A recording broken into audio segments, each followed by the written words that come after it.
Shalom. The 14th principle of faith. Moses Maimonides, the great Jewish leader and teacher of the 12th century, enumerated for us 13 principles of the Jewish faith. They are included in our Siddur in two forms: the Ani Mamin, I believe with perfect faith, that's found as an optional extra after the morning Shacharit service, and Yigdal, a hymn sung after the service on Friday nights. Scholars of Maimonides are puzzled as to why he opted for 13 principles of faith. If one were ever to ask about Maimonides' favorite number, it would be 14 rather than 13. Maimonides classifies his classic code of Jewish law, the Mishneh Torah, into 14 books, representing 14 categories of commandments.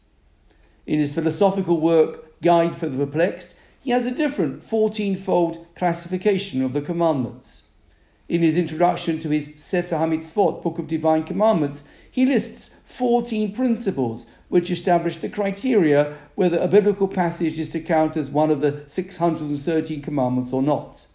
The 248 positive commandments and the 365 negative commandments are each divided into 14 groups.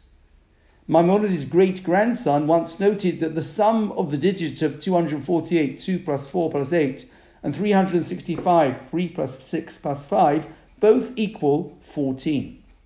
I might therefore expected Maimonides to list 14 principles of faith.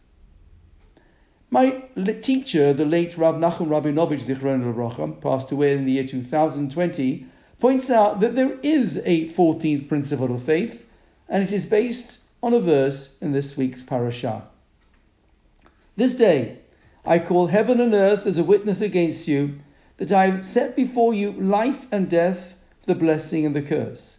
Therefore choose life, so that you and your children may live.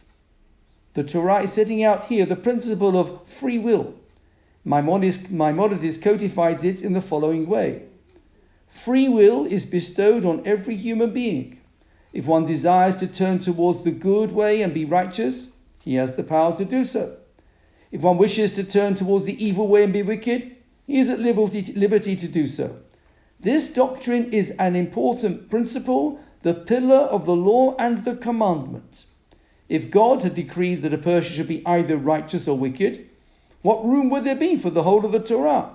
By what right or justice could God punish the wicked or reward the righteous? Free will is the 14th principle of faith. Indeed, it is the principle that underscores all the others. Shabbat Shalom.